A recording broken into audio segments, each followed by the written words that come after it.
This right here is the dream. Be the first Indian to perform at the Comedy Cellar. So how do I plan on getting there? Me, an Indian kid, performing in India for Indians? Well, with the help of growth, aka improvement, aka Vikas. For the past year or so, I really started to think about growth, and these are my personal favorite learnings. Number one, set outrageous goals. This one came to me pretty late in my life, actually, like 6 months back. I would never think of myself as a goal person. I used to let life decide for me while having some vague goals about the future. And because people are motivated by comparing themselves to others, whether they want to or not, and I didn't have any goals of my own, my vague goals would be taken directly from the people around me, which sucks because I'm not them. My goal should be different because I'm not aiming for the same things as them. That isn't to imply I'm a contrarian. I don't like what others like type of person, but more because the unique combination of things that you want from life is unique to you and no one else.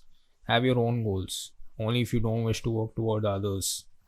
One other reason why goal setting helps is because just by spending time to know where you want to head, you learn more about who you are truly. Also, it's fun to have direction. One great thing is the realization that you can reach the same destination by setting a different goal than others. Like aiming to be famous like Arnold, you build your muscles by going to the gym, but one day the guy doing weights before you doesn't wipe the seat. So you choke him to death right then and there and get famous for being a dumb fuck. You're still famous, just not how you envisioned it would happen. What this means is you can kind of set like meta goals, goals that help you achieve other goals that are more fun to chase after. Like right now, I want to get big on YouTube. How big? Well, I want Epidemic Sound to sponsor me because that's a thing, I think. And I make a promise to myself till Epidemic Sound sponsors me, I'll make my own sound effects. Now, doing that is fun for me and it reminds me of my goal every day. Fuck it, I'll actually do that. Compounding plus talent is equal to magic.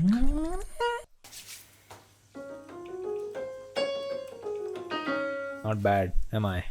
Well, this is my brother.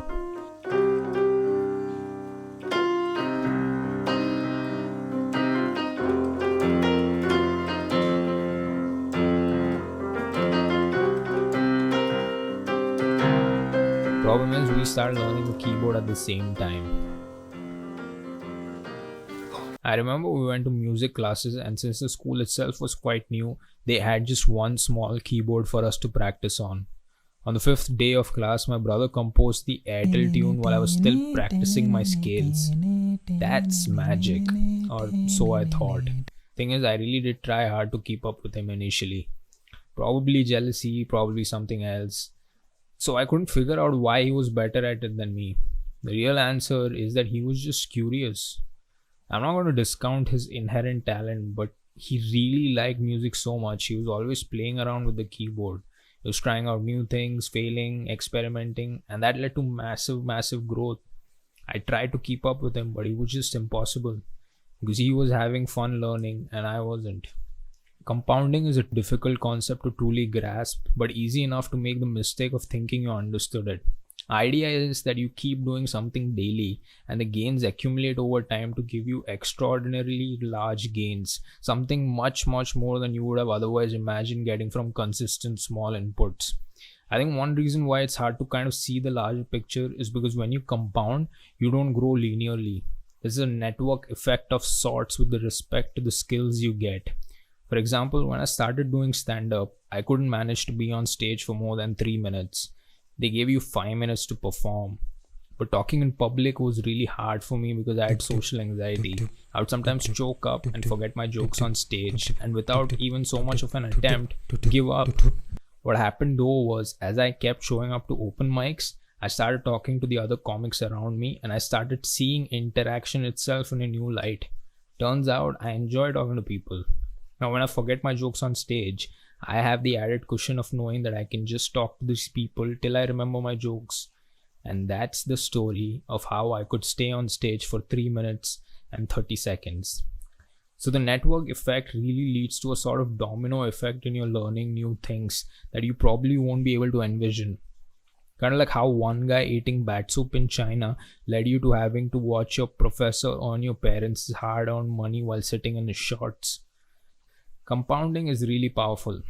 Point 3, surround yourself with people smarter than you. Everything that I am today is because I was lucky enough to fall among the right kind of people who always pushed me to do things.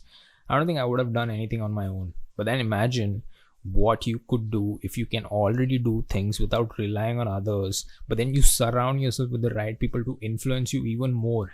Damn. Surrounding yourself with smart people makes you see life through their perspective, and that pushes your own boundaries because you question the way you lead your life. You don't have to necessarily know them. Read their books, watch their podcasts, follow them on Twitter. Just make sure they are there to remind you every day of what's possible. So that's really the gist of how I see myself getting a call from the Cellar. Even if I don't end up in the Comedy Cellar, I'm pretty sure if I use these learnings, I'll get somewhere close. That's it. Now go do some shit.